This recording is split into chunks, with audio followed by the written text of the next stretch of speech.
பாமினி பாவை அத்தியாயம் 12. ஒன்றுபடுவோம், ஒழித்து விடுவோம். பிஜப்பூர் எங்கும் அதே பேச்சாக இருந்தது. நாட்டின் கௌரவ பிரஜைகள் என்று கருதப்படும் உயர்குடி பிறந்தவர்கள் மன்னர் வெற்றி பெற்று வந்ததை எண்ணி திருப்திப்படவில்லை. எங்கே 2 பேர் சந்தித்தாலும் இது பற்றியேதான் பேசினார்கள். மசூதிகளில் தொழுகைக்காக கூடும்போது மத தலைவர்கள் இதை நினைத்தே மனம் மருக தனிவான குரலில் பிரார்த்தனைகள் நடத்தினார்கள். பிஸ்மில்லாஹிர் ரஹ்மானிர் ரஹீம் என்று ஆகாயத்தை நோக்கி கைகளை உயர்த்தி பேரருளாளனும் அளவற்ற அன்புடையோனும் ஆகிய அல்லாவிடம் அலி ஆதில் ஷாவை மன்னிக்கும்படி கேட்டுக்கொண்டு மண்டியிட்டு அமர்ந்து தலையை தரையில் பதித்து தொழுகை நடத்தினார்கள். இஸ்லாம் இழிவுபடுத்தப்பட்டதற்கு தங்கள் மன்னர் உடந்தையாக இருந்தார். முஸ்லிம் இன மக்களை விக்கிரக ஆராதனை புரியும் வெறியர்கள் மிருகங்களைப் போல வேட்டையாடுவதற்கு விட்டு கொடுத்துவிட்டு வேடிக்கை பார்த்து கொண்டிருந்தார். காபிரிகளின் கை பொம்மையாகிவிட்ட அலி ஆதில் ஷா மசூதிகளின் புனித தன்மையை கெடுக்கும் செயல்களில் விஜயநகரத்து வீரர்கள் ஈடுபட்டிருப்பதை கண்டும் காணாதது போல அதை தடுக்கும் செயல் இழந்து சிறுமிப்பட்டு போனார். இவையே ஆதில் ஷாவின் மீது சுமத்தப்பட்ட குற்றச்சாட்டுகள். குதுப் ஷாவினால் அனுப்பப்பட்ட முல்லாக்களும் இமாம்களும் உலமாக்களும் ஒப்பற்ற முறையில் தங்கள் பிரச்சாரத்தை செய்து கொண்டிருந்தார்கள். இனத்தையும் மதத்தையும் மக்கள் எதிரே வைத்து வசீகரமான வார்த்தைகளால் உள்ளத்தை உலுக்கி எடுக்கும் உணர்ச்சி மிக்கதொரு பிரச்சாரத்தை உருவாக்கி அதில் ஓரளவு வெற்றியும் கண்டுவிட்டார்கள். பிஜப்பூரின் பெருங்குடி மக்களில் பலரும் அவை தலைவர்களில் அநேகரும் தங்கள் சுல்தான் அலி ஆதில் ஷா அலியா ராமராயரை தன் அன்பு தந்தையாக ஏற்றுக்கொண்டதை எண்ணி அப்போதே அதிருப்தி அடைந்தவர்கள். இப்போது இப்படி ஒரு செய்தி இனப்பற்று மிகுந்த அவர்களின் இதயங்களை கனக்க வைத்தது. தன் நாட்டிலே தன்னை பற்றியே நடக்கும் தவறான பிரச்சாரத்தின் தகவல் ஆதில் ஷாவின் கவனத்துக்கும் வந்தது. அவரது கவனத்தை கவர வேண்டியதுதானே பிரச்சாரகர்கள் முயன்று கொண்டிருந்தார்கள். முதலில் ஆதில் ஷா இதை அலட்சியமாக நினைத்தார். ஆனால் நாளாக நாளாக நாட்டு மக்கள் அதற்கு முக்கியத்துவம் கொடுத்து முகம் சுழிக்கிறார்கள் என்பதை ஒற்றர்கள் கொண்டு வந்த செய்திகள் உறுதிப்படுத்தின. இனி இதை இப்படியே விட்டால் விஸ்வரூபம் எடுத்துவிட்டு அது தன்னையே விழுங்கிவிடும் என்பதை உணர்ந்த போது உலமாக்களும் அரசியலில் அங்கம் வகிக்கும் பிரபுக்களும் சுல்தானை பேட்டி காண விரும்புகிறார்கள் என்ற செய்தியும் வந்தது. பிஜப்பூரின் ஆலோசனை மண்டபமான தாதி மஹால் முஸ்லிம் மத கோட்பாட்டுகளை தங்கள் மூச்சாக மதித்து வாழும் முதுகிழார்களின் கூட்டத்தால் நிரம்பியிருந்தது. உள்ளத்தின் தூய்மையை எடுத்து காட்டுவது போல வெள்ளை ஆடை அணிந்திருந்தார்கள் அவர்கள். வயதின் முதிர்ச்சி முகத்தின் தாடியை தும்பை பூவாக்கி இருந்தது. அனுபவத்தின் அடிப்படையிலே பிறந்த அமைதியையும் சாந்தத்தையும் அணிகலன்களாக கொண்ட அந்த பெரியவர்களின் தோற்றம் பார்ப்பவர்களின் உள்ளத்தில் பக்தியையும் பயத்தையும் மரியாதையும் உண்டாக்கின. இவர்களோடு இளமை துடிப்பும் இனவெறியும் கொண்ட வாலிபர்களும் அமர்ந்திருந்தார்கள். பழிவாங்கும் உணர்ச்சியால் உந்தப்பட்ட அவர்களின் கண்கள் பளபளத்து கொண்டிருந்தன. அவைக்குள் நுழைந்த ஆதில் ஷா அங்கு அமர்ந்திருந்த பெரியோர்களுக்கு மரியாதையாக சற்றே சிரம் தாழ்த்தி 2 கைகளையும் நெற்றியின் அருகே கொண்டு போய் வணக்கம் செலுத்தினார். பிரிந்த அவரது இதழ்களின் வழியே சலாம் அலேக்கும் என்ற வார்த்தைகள் மெல்ல உதிர்ந்தன. அவையினர் ஆலேக்கும் சலாம் என்று முழக்கமிட்டு பதில் வணக்கம் செலுத்தினார்கள். இதன் பிறகு ஆதில் ஷா அவை தலைவர்கள் சூழ தம் இருக்கையில் அமர்ந்து கொண்டார். அவர் அருகே தளபதி சித்திக் ஹாசனும் இடம்பெற்றிருந்தான். சபையின் சலசலப்பு அடங்கி அமைதி நிலவிய போது வயதிலே முதிர்ந்து உருவத்திலே உயர்ந்த ஒரு பெரியவர் எழுந்தார். பிஸ்மில்லாஹிர் ரஹ்மானிர் ரஹீம் அவர்களின் திருநாமமே நம்மை நேர்மை வழியில் நடத்தி செல்லட்டும். அல்லாவின் மக்களாகிய நாம் அரசியல் அமைப்பால் பிரிந்திருந்தாலும் இனத்தால் ஒன்றுபட்டவர்கள். முஸ்லிம் இன மக்கள் எங்காவது கொடுமைக்கு உள்ளாவதை கேட்டாலே கொதித்து எழ வேண்டியது நம் ஒவ்வொருவருடைய கடமையாகும். ஆனால் என்று உணர்ச்சி வசப்பட்ட அவர் பேச முடியாமல் நிறுத்தினார். அம்முதியவரின் உடல் தள்ளாடியது.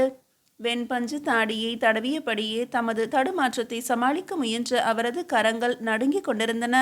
அதற்கு மேல் அவரால் தொடர்ந்து பேச முடியாது என்பதை உணர்ந்துதானோ என்னவோ நடுத்தர வயதுடைய இமாம் ஒருவர் எழுந்து நடுக்கமின்றி பேசலானார்.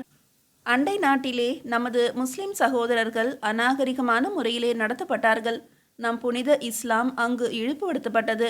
ஈவு இறக்கமற்ற முறையிலே நம் இன மக்கள் சொல்ல முடியாத கொடுமைகளுக்கு உள்ளானார்கள் என்று ஆதில் ஷாவை பார்த்து முழங்கியவர் சட்டென்று தம் குரலை தாழ்த்தி எங்கோ பார்த்தபடி, இவ்வளவுக்கும் நாம் காரணமாக இருந்தோம். காபிரிகளின் கைபொம்மையாகி எதையும் கண்டிக்க முடியாத நிலையிலே என்பதை நினைக்கும் போது அவமானத்தால் குன்ற வேண்டியிருக்கிறது என்றார். துள்ளி எழுந்தான் சித்திக் ஹாசன். இனப்பற்றை மறந்து எல்லை மீறி எதையும் செய்துவிடவில்லை. அண்டை நாட்டு சோதரன் நம்மோடு கொஞ்சி குலாவி கொண்டிருக்கவில்லையே. வலுச்சண்டைக்கு வந்தவனை விரட்டியடிக்க வேண்டியது நாட்டை ஆள்பவரின் கடமை இல்லையா? போர்முனை செய்திகளுக்கு புதிய விளக்கங்களை உண்டாக்கி ஆதில் ஷா அவர்களை இன துவேஷி என்று குற்றம் சாட்டுவது முறையல்ல.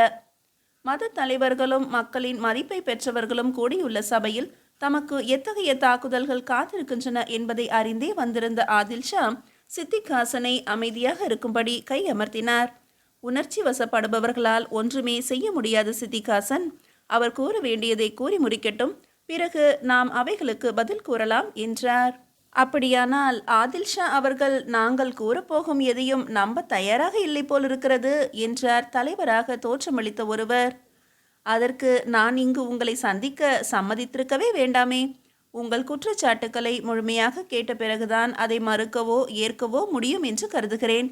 ஆனால் பொதுவாக ஒன்றை மட்டும் கூற விரும்புகிறேன். அண்டை நாட்டான் நம் இனத்தான் ஆனாலும் போர் என்று போகும்போது விரோதி என்ற மனப்பான்மையோடுதான் செயல்பட முடியுமே தவிர. ஆதில் ஷாவை முடிக்க விடவில்லை அந்த முதியவர். அகமது நகர், கோல்கொண்டா இவற்றின் மீது பிஜப்பூர் மட்டும் தன்னிச்சையாக முற்றுகையிட்டிருக்குமானால் முஸ்லிம் இனத்துக்கு இத்தகைய அநீதி இழைக்கப்பட்டிருக்காது. வஞ்சம் தீர்த்து கொள்ள சந்தர்ப்பத்தை எதிர்பார்த்து கொண்டிருந்த விஜயநகரத்தின் வன்முறை செயல்களுக்கு வழிவகுத்து கொடுத்து விட்டீர்கள். அதன் உதவியை பெற்று வேண்டி என்றார். விஜயநகரின் உதவியை பெற்றது முறையா தவறா என்பதை பற்றி இங்கு நான் விவாதிக்கப் போவதில்லை. அது அரசியல் விஷயம். நாம் இங்கு இனத்தையும் மதத்தையும் பற்றித்தானே பேசிக் கொண்டிருக்கிறோம். உதவிக்கு வந்த ராமராயர் முறையற்ற செயல்களில் இறங்கியதாக கூறுகிறீர்களே, அவை என்ன என்பதை சற்று விவரிக்க முடியுமா? போர் முனையில் அவர் கூடவே இருந்த என்னால் அவர் புரிந்த அநீதிகளை அறிந்து கொள்ள முடியவில்லை. உள்நாட்டிலிருந்த உங்கள் மூலமாகவாவது அவற்றை தெரிந்து கொள்கிறேன் என்றார் ஆதில் ஷா. அவர் பேச்சிலும் முகத்திலும் ஏளனம் இருந்தது. ஷாயின் ஷா அவர்களுக்கு விருப்பமில்லாத விஷயத்தை இங்கு நாங்கள் விவாதிக்க வந்திருப்பதாக கருத வேண்டியிருக்கிறது என்றார் ஒருவர். ஏன்? விருப்பு வெறுப்புகள் இங்கு முக்கியமில்லை. யாருடைய விருப்பு வெறுப்புகளும் முக்கியமில்லை. முஸ்லிம் இனத்தின் காவலன் என்ற முறையில் அந்த மதத்தின் தலைவர்களான உங்கள் வாதங்களை விரும்பி கேட்க நான் கடமைப்பட்டிருக்கிறேன். சொல்லுங்கள். கோல்கொண்டாவிலும் அகமது நகரிலும் இந்துக்களால் அழிக்கப்பட்ட மசூதிகளின் எண்ணிக்கை ஏராளம். இந்த நாட்டிலே நாம் அழித்துள்ள கோயில்களை விடவா என்ற ஆதில் ஷாவின் பதிலால் அதிர்ச்சி அடைந்தனர் அவையில் உள்ளோர். என் பதில் உங்களை ஆத்திரமடைய செய்திருப்பதை அறிகிறேன்.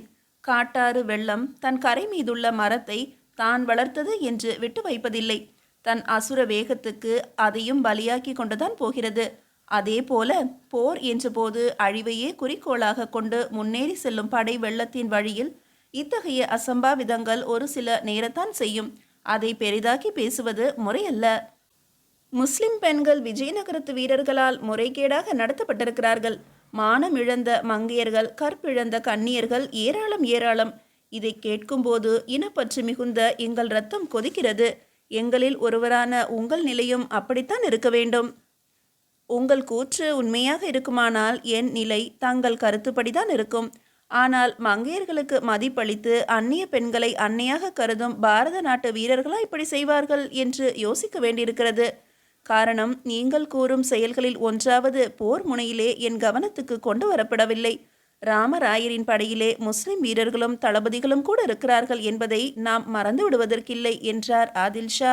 ஆதில் ஷாவின் பதிலால் அதிருப்தியும் ஆத்திரமும் அடைந்த சபையோர்கள் தாங்கள் கூற வந்ததை கூறி முடித்து விடுவது என்ற முடிவோடு பேசலானார்கள்.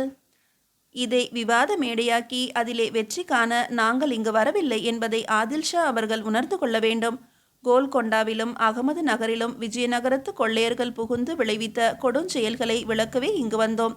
அறிந்தோ அறியாமலோ அவர்களின் வெறி செயல்களுக்கு நாமும் காரணமாகி இருந்தோம் என்ற அவச்சொல்லின் அவமானத்தை தாங்காமலே இந்த அவையை நாடி வந்தோம் என்றார் ஒரு முதியவர். ஆனால் என்று ஆரம்பித்த மற்றொருவர், நாங்கள் கூறுவதெல்லாம் கற்பனை, பொய் பிரச்சாரம் என்னும் அளவுக்கு ஆலம்பனா அவர்களின் பதில்கள் இருக்கின்றன. ராமராயருடன் தாங்கள் இருந்திருக்கலாம். ஆனால் பறந்து கிடந்த போர்க்களத்தின் எல்லா பகுதிகளிலும் உங்கள் பார்வை பதிந்திருக்க முடியாதே. தங்கள் கண்காணிப்பில் இருந்த பகுதியிலும் கூட அவர்கள் நடத்திய பாதக செயல்களை தங்கள் பார்வையிலிருந்து மறைப்பது பலம் பொருந்திய அவர்களுக்கு ஒரு பெரிய காரியமல்லவே. போர் என்றால் புனிதமான செயல்களை எதிர்பார்க்க முடியாதுதான். தோல்வி காணும் பகுதி மக்கள் துன்பங்களையும் தான் காண வேண்டும் என்பது எங்களுக்கும் தெரியும். ஆனால் இந்த போரில் நடந்திருப்பது என்ன? நம் புனித இஸ்லாத்தை அவமானப்படுத்தவென்றே திட்டமிட்டு செயல்புரிந்திருக்கிறார்கள் ஆதிக்க வெறி கொண்ட விஜயநகரத்து வெறியர்கள். மசூதிகளை குதிரை லாயங்களாக்கி கொட்டமடித்திருக்கிறார்கள். அதன் புனித தன்மையை மதிக்காமல் அதனுள் குதிரைகளை கொண்டு போய் கட்டி அசிங்கப்படுத்தியிருக்கிறார்கள். அது மட்டுமா, அல்லாவின் திருநாமத்தை கூறி தொழுகைகள் நடத்தப்பட வேண்டிய பள்ளி வாசல்களிலே பாவிகள் பஜனைகள் செய்திருக்கிறார்கள். ரஹீமின் திருநாமம் ஓதப்பட வேண்டிய இடத்திலே ராமனின் நாம சங்கீர்த்தனங்கள் நடத்தப்பட்டிருக்கின்றன. ஆதில்ஷா அவர்கள் இதற்கும் கூட நம் செயல்களை ஒப்பிட்டு சமாதானங்கள் கூறலாம். ஆனால் எல்லா மதத்தவருக்கும் சம உரிமை தந்து சகோதரர்களாக பழகுகிறோம் என்று பிரச்சாரம் செய்யும் ராமராயர் நடத்திய போரிலே இத்தகைய அட்டூழியங்கள் நடப்பது என்றால் அது திட்டமிட்ட செயல்தானே. வாதத்திலே வல்லவர்கள் வக்கனையாக பேசிய போது அப்படியும் இருக்கலாமோ என்று ஆதில் ஷா ஐயம் கொண்டார். முஸ்லிம்களின் உணர்ச்சிகளை மதிப்பவர்தான் விஜயநகரத்து மன்னர் என்று எண்ணி இருந்தேன். ஆனால் என்றபோது, அத்தனையும் வேஷம். அப்படி உங்களை நம்ப வைத்து அந்த நம்பிக்கையின் நிழலிலே முஸ்லிம்களை நசுக்கி கொண்டிருக்கிறார் நயவஞ்சகக்கார ராமராயர். நாங்கள் கூறிய இந்த கூற்றுக்களை மெய்ப்பிக்க முடியும். கோல்கொண்டாவிலும் அகமது நகரிலும் துன்பங்களுக்கு உள்ளானவர்களும் அந்த பகுதியில் இந்து படைகள் புரிந்த அட்டூழியங்களை நேரில் கண்டு நெஞ்சம் புண்ணானவர்களும் உங்களை கண்டு அவைகளை சொல்லி கதறி அழ இங்கு வந்திருக்கிறார்கள் இதோ என்று சொல்லி கூடியிருந்தவர்களில் ஒரு பகுதியை சுட்டிக்காட்டினர். கும்பலில் ஒரு பகுதியினர் குனிந்த தலையோடு எழுந்து நின்றனர். ஆதில் ஷா மௌனமாக அவர்களை பார்த்தார். இந்து ராஜ்யமான விஜயநகரத்தோடு நட்பு கொண்டிருப்பதை விரும்பாத இனப்பற்று மிக்கவர்களின் திறமையான பிரச்சாரம், தோல்வி கண்டவர்களின் துவேஷ மனப்பான்மையிலே தோன்றிய துஷ்பிரச்சாரம் இது என்பதை அவர் இதயம் உணர்ந்தாலும், இந்த நிலையில் மக்களின் ஆதரவையும் அனுதாபத்தையும் பூரணமாக பெற்றுவிட்ட அவர்களின் பேச்சுக்கு எதிராக எதையும் சொல்வது வெற்றியளிக்காது, விவேகமாகாது என்பதை அறிந்த ஆதில் ஷா விவகாரம் பேச வேண்டாம் என்ற முடிவுக்கு வந்தார். மன்னரின் மனமாற்றத்தை எப்படியோ அறிந்த அந்த மதியூகியான மத போதகர் இளகி வரும் அவரை தம் பக்கம் இழுப்பதற்கு ஏற்ற பக்குவமான தருணம் இதுதான் என்பதை கண்டுகொண்டு, ஆதில் ஷா அவர்களின் அவநம்பிக்கை இன்னும் தீரவில்லை என்று நினைக்கிறேன். அவதிக்கு உள்ளான கோல்கொண்டாவின் குதப்ஷாவே நேரில் வந்து கூறினாலாவது நம்பிக்கை கொள்வீர்களா? பதில் கேட்டு தம் பார்வையால் அவர் இதயத்தையே துளைத்து கொண்டு நின்றார் அவர். ஆதில் ஷாவின் இதழில் இளநகை அரும்பியது. இத்தகையதொரு இக்கட்டான வேளைக்கு அப்படி ஒரு அத்தாட்சி கூட நல்லதுதான் என்றார். இஸ்லாத்தின் புனிதத்தை காக்க அவமானப்படுத்தப்பட்ட நம் இன மக்களின் இதயங்களை குளிர்விக்க கோல்கொண்டாவின் குதப்ஷா தங்கள் ஆதரவை நாட வருவாரேயானால் அவரை அவமானப்படுத்திவிட மாட்டீர்களே.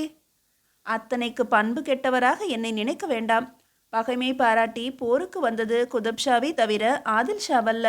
இஸ்லாத்தின் புனிதத்தை காப்பதில் எனக்கும் அக்கறை உண்டு. குதப்ஷா வருவாரேயானால் ஆதில் ஷாவின் அவமானத்துக்கு உள்ளாக மாட்டார். அவரது அன்பு கரங்களின் ஆலிங்கனத்துக்கே உள்ளாவார். அப்படியானால் இதோ என்ற அம்முதியவரின் வெள்ளை அங்கியும் வெண்மை தாடியும் கழன்று விழுந்தன. அந்த இமாம் இப்ராஹிம் அலி குதப்ஷாவாக உருமாறி அங்கே நின்றார். இதே போல இன்னும் சில முதியவர்களும் வேஷம் களைந்து வீரர்களாகி குதுப்ஷாவின் பக்கத்தில் வந்து நின்றனர். அவையே ஆச்சரியத்தினால் அசைவற்று கிடந்தது. யாரும் எதிர்பார்க்காத ஒரு நிகழ்ச்சி. பிரமிப்பினால் பேச்சற்று போனார் ஆதில் ஷா. தன்னிலை அடைவதற்கே சில வினாடிகள் ஆயிற்று அவருக்கு. குதுப்ஷாவாகி தம் முன்னே நிற்கும் இப்ராஹிமை தம் இருக்கையிலிருந்து எழுந்து சென்று ஆற தழுவி கொண்டார் ஆதில் ஷா. சில நிமிடங்கள் வரை யாருமே என்ன பேசுவது எப்படி பேசுவது என்று தெரியாத ஒரு திகைப்பில் மூழ்கி கிடந்தார்கள். சித்திக் ஹாசனின் நெஞ்சமோ சினத்தால் கொதித்து கொண்டிருந்தது. என்னால் நம்பவே முடியவில்லை, இப்படியெல்லாமா நடந்திருக்கும் என்று குழம்பினார் ஆதில் ஷா. ராமராயரின் செயலை கோல்கொண்டாவின் காவலன் அந்தரங்க ஆலோசனை கூடத்தில் மேலும் விளக்கிய போது, நடக்காதது எதையுமே நான் கூறவில்லை. ஒரு காலத்தில் ராமராயரின் அன்புக்கு பாத்திரமானவனாகத்தான் நானும் இருந்தேன். நான் கோல்கொண்டாவின் குதப்ஷா ஆவதற்கு கூட அவரது உதவிதான் தேவைப்பட்டது. அதை நான் மறந்துவிடவில்லை, மறக்கவும் மாட்டேன். ஆனால் அன்றைய ராமராயர் வேறு, இன்றைய ராமராயர் வேறு என்றார். சிந்தனையிலே மூழ்கி கிடந்தார் அலி ஆதில் ஷா. அன்று விஜயநகரத்தின் ஆட்சி பொறுப்பை கைக்கொள்ள அண்டை நாடுகளுடனான தம் ஆதரவு அவருக்கு தேவைப்பட்டது. ஆனால் இன்றோ தாம் அடைந்த வெற்றிகளின் ஆணவ செருக்கினால் நம்மை அவமதிக்கும் நிலையில் இருக்கிறார் அவர். அளவுக்கு மீறிய சூழ்ச்சி நயம் கொண்ட அவர் அரசியல் வாழ்வில் தாம் ஒரு அசகாய சூரர் என்று கர்வம் கொண்டுள்ளார். செந்தழலாக உள்ள சூடு மாறுவதற்குள் சம்மட்டி கொண்டு அடித்தால்தான் நாம் விரும்பும் உருவத்துக்கு இரும்பை வளைக்க முடியும் என்ற ரகசியத்தை அறிந்தவரான இப்ராஹிம் அலி ஆதில் ஷாவின் குழம்பி கிடக்கும் உள்ளம் தெளிவடைவதற்குள் அதை தம் இயல்புக்கு ஏற்றபடி மாற்றுவதற்காக சாகசம் நிறைந்த தமது வார்த்தை சம்மட்டிகளை தொடர்ந்து பிரயோகித்தார். நாம் அனுப்பும் பிரதிநிதிகளை ராயர் உரிய மரியாதை அளித்து வரவேற்று கௌரவிப்பதில்லை. விஜயநகரின் அரசவையை நாடி போகும் நமது தூதுவர்களை உட்காரும்படி கூட கூறுவதில்லையாம். அத்தனை தூரத்துக்கு அகம்பாவம் கொண்டிருக்கிறார் அந்த அறவீட்டு ராயர். பவனி வரும்போது ராயர் பல்லக்கில் வர நம் பிரதிநிதிகள் கால்நடையாக நடந்தே பின்தொடர பணிக்கிறாராம். ராயரின் உத்தரவு இல்லாமல் இஸ்லாமியர் யாரும் குதிரைகளில் ஏறி வரக்கூடாதாம். குதுப் ஷாவின் குற்றச்சாட்டுக்களை தாங்க முடியாத சித்திகாசன் தவித்தான். குயவன் கை வண்ணத்துக்கு வளையும் மண்ணாகிவிடக்கூடாதே மன்னர் என்ற கவலை அவனை ஆட்கொண்டது. நீங்கள் குறிப்பிடுவது போலெல்லாம் ராயர் மரியாதை தெரியாமல் நடப்பவர் அல்லவே. நட்புக்கரம் நீட்டிய போது தொட்ட இடம் மாசுபட்டு விட்டதாக சொல்லி மமதியோடு நடந்து கொண்ட அகம்பாவக்காரர்களைத்தான் நாங்கள் பார்த்திருக்கிறோம் என்றான் சித்திகாசன். எரிக்கும் விழிகளால் அவனை ஏறெடுத்து பார்த்தார் குதப்ஷா. குட்டுப்பட்டவனுக்குத்தான் அதன் வேதனை தெரியும். குட்டிய கரம் வலிக்குமே என்று எட்டி நிற்பவன் இறக்கப்படுவது போல் இருக்கிறது தளபதியாரின் பேச்சு. அகமது நகரிலே அறவீட்டான் நடத்திய அழிவு வேலைகளையும் அட்டூழியங்களையும் நேரில் கண்டால்தான் நிஜாம் ஷாவின் செயல் நியாயமென்றே நினைக்க தோன்றும். தோல்வி கண்டவர்களின் புலம்பல் எந்த நாளுமே எந்த நாட்டிலுமே இப்படித்தான் இருந்திருக்கிறது என்று எகத்தாளமாக கூறி சிரித்தான் சித்திகாசன்.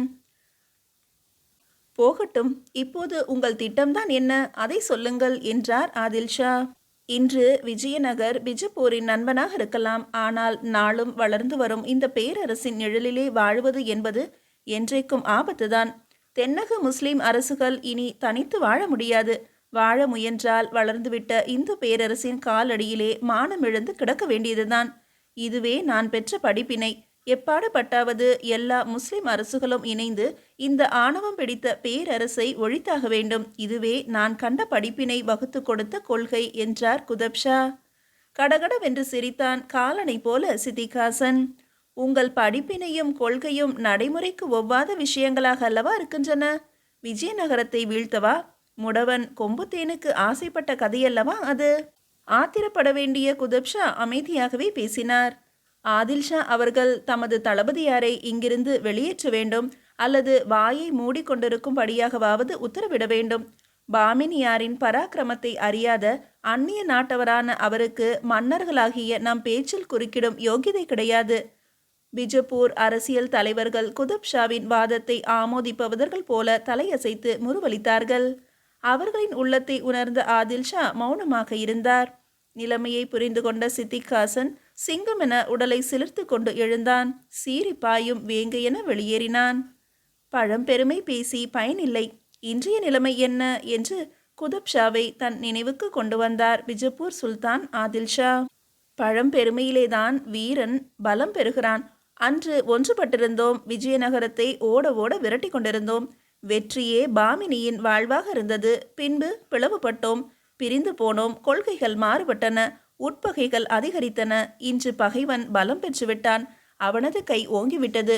அவனிடமே உதவி கேட்டு போகும் துர்பாகிய நிலையும் நமக்கு ஏற்பட்டுவிட்டது. இன்று அகமது நகருக்கும் கோல்கொண்டாவுக்கும் நேர்ந்த பரிதாபம் நாளை பிஜப்பூருக்கும் நேரலாம். ஆகவே இந்த அவமானத்தை ஆதில் ஷா தன்னுடையதாகவே கருதி செயல்பட வேண்டும். அது எப்படியோ? நம்மிடையே உள்ள வேற்றுமைகளை மறந்து ஒன்றுபடுவோம். முஸ்லிம் இனத்தின் பொது விரோதியாக விஜயநகரத்தை கருதி வளர்ந்து வலிமை பெற்று வரும் அதை ஒழித்து கட்டுவோம். நம்முள் ஒற்றுமையா? பாமினி சுல்தான்கள் நண்பர்களாகவா என்று நகைத்தார் ஆதில் ஷா. அப்படி ஒரு எண்ணம் இருக்குமானால் அகமது நகர் பிஜப்பூரை வம்பு சண்டைக்கு இழுக்குமா? கோல்கொண்டாவை நண்பனாக எண்ணி உதவிக்கு வருமாறு அழைத்ததே பிஜப்பூர். என்ன நடந்தது என்று கேட்டார். குத்தி காட்டிய போது குன்றி போனார் குதப்ஷா. மறக்க முடியாத செயல்தான். இருந்தாலும் நடந்து போனவைகளை மறந்து விடும்படி ஆதில் ஷா அவர்களை மன்றாடி கொள்கிறேன். இந்து பேரரசின் தலைமையிலே முஸ்லிம்களாகிய நாம் இணைவது நடவாத காரியம். அதனால்தான் நமக்கு இந்த இழிநிலை. முஸ்லிம் இனத்தின் பெருமைகளை காக்கவென்றே தென்னக முஸ்லிம் அரசுகள் இணைய வேண்டும். நம் பொது எதிரியாக விஜயநகரத்தை எண்ணி செயல்பட வேண்டும். அப்போதுதான் நமக்கு வாழ்வு உண்டு. இதற்காகவே நான் இங்கு வந்தது என்றார் குதப்ஷா. இனத்தின் பெயரால் மதத்தின் பெயரால் மன்றாடிய போது அவை தலைவர்களுக்கு அவருக்கும் சாதகமாகவே பேசினார்கள். ஆதில் ஷாவும் அசைந்து கொடுக்கும்படி ஆயிற்று. இஸ்லாத்தின் ஏற்றத்துக்காக எங்களோடு இணைவதானால் காபிரிகளின் உதவியை நீங்கள் நாடும்படியான சூழ்நிலையை உருவாக்கிய அந்த நிஜாம் ஷாவின் மருமகனாகவே உங்களை ஆக்கி வைக்கிறேன் என்று ஆசைகளை வளர்த்தார் குதப் ஷா. ஆதில் ஷாவோ அதை புரிந்து கொள்ள முடியாத வியப்பில், என்ன சொல்கிறீர்கள் என்றார். அகமது நகர் ஹுசைன் நிஜாம் ஷா தன் அருமை மகள் சாந்த் பீபியை பிஜப்பூரின் ஆதில் ஷாவுக்கு மனம் முடித்து வைப்பார். அலி ஆதில் ஷாவின் அருமை சகோதரியை தம் மூத்த மகன் முர்துசாவின் வாழ்க்கை துணையாக்கிக் கொள்வார் என்றார். நிஜாம் ஷாவின் அருமை மகள் சாந்த் பீபியின் அழகையும் அறிவையும் பற்றி கேள்விப்பட்டிருந்தவர் ஆதில் ஷா. அந்த சுந்தரி தனக்கு மனைவியாக கிடைப்பது சாத்தியமானால் அதைவிட பாக்கியம் வேறில்லை. நம்பிக்கைப்பட முடியாத நிலையில் இது நடக்கக்கூடிய காரியமா என்றார். நடத்தி காட்டுகிறேன். எப்பாடு பட்டாவது எல்லா முஸ்லிம் அரசுகளையும் எந்த விதத்திலாவது இணைத்து ஆணவம் மிக்க விஜயநகரத்தை அழித்தே தீருவேன். அதுவே என் லட்சியம் என்று சூளுரைத்தார் குதப் ஷா. சாந்த் பீபியின் நினைவிலே தன்னை மறந்து போய் உட்கார்ந்திருந்தார் ஆதில் ஷா. வெற்றி வெற்றி என்று எக்காலமிட்டது குதப் ஷாவின் உள்ளம். மீதியை அடுத்த அத்தியாயத்தில் காணலாம்.